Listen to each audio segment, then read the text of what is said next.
రాము రోజంతా తన పొలంలో కష్టపడి పనిచేసేవాడు.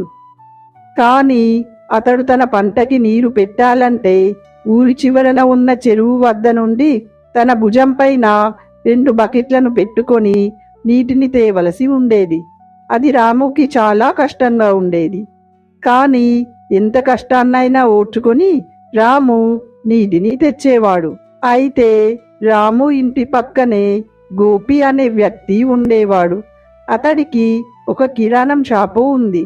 ఊళ్ళో అందరూ తన దుకాణం వద్దే సరుకులు తీసుకుంటారు.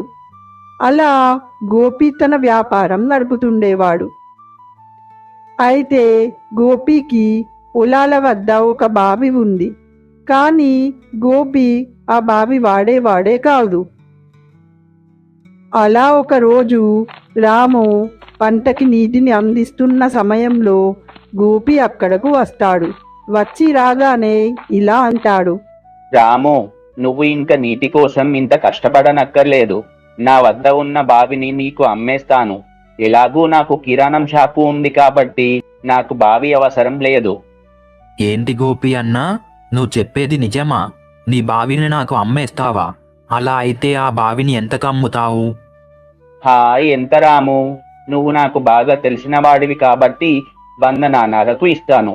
గోపి అలా చెప్పేసరికి రాము వెంటనే అక్కడ నుండి వెళ్ళి 100 నాణాలతో